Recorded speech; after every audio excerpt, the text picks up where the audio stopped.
Бүгінгі соғылған қоңыраулардың ішіндегі ең удачный қоңыраулардың бірі десем болатын шығар. Өйткені күйеуім звондап, бүгін сені киноға апарам, дайындал деді. Дайындал дегені киініп дайындал деп ойлап отырсыздар ма? Жоқ, қателесесіздер. Үйді жинап дайындал деген сөз. Дайындал деген сөздің астында қаншама сөз жатыр. Үйді жинап дайындал, өзіңді реттеп дайындал, бала-шағаға тамақты ертерек істеп дайындал, олардың тамақтарын беріп ертерек дайындал. Общем айтқанда қамдан деген сөз. Ал бірақ мен звондағанда дайын тұр деген сөз. Туф, осындай кезде бойдақ кезіңді сағынып кетесің, Осы кезде бір бойдақ кезімде есіме түсіріп жіберейінші.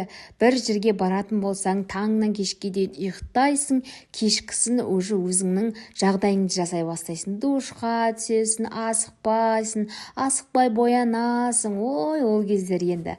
Қазір қайтып оралып келмейтін кездер ғой. Оны армандап әуре болмай қояйын, бостан-бос құр өткізіп, одан да сіздерге қандай киноға барғанды айтып берейін. Ал бірақ сіздер маған тіркеліп, лайк басып, комментарий жазып кетіңіздерші. Сіздердің қолдауларыңыз маған қатты қажет. Сондықтан маған тіркеліп, лайк басып, және де комментарийді толтырып жазып кетіңіздер. Қысқасын айтқанда, бала-шағамның жағдайын чеки-чеки қылып бәрін дайындап кеттім. Алматыда тұрсаң, А точкадан Б точкаға жету үшін сенің киноң бітіп қалады. Сондықтан мен бүгін күйеуім келмеймін деді. Сояқтан жұмыстан кете салам, киімдерімді әкеле сал деді. Сосын киімдерін қаптай алып, сумкаға салып алдым да солай киномызға келдік. Солай киноға кірмес бұрын бірінші қарынды тойдырып алу керек.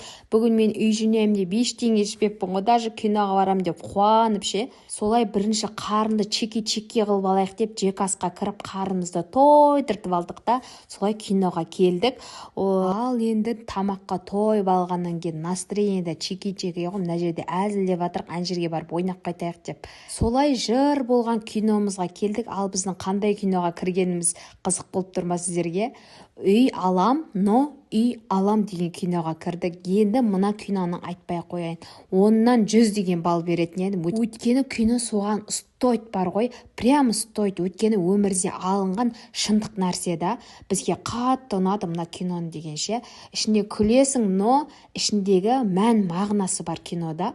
Солай киноға барып әдемі настроениемен үйге қайттық.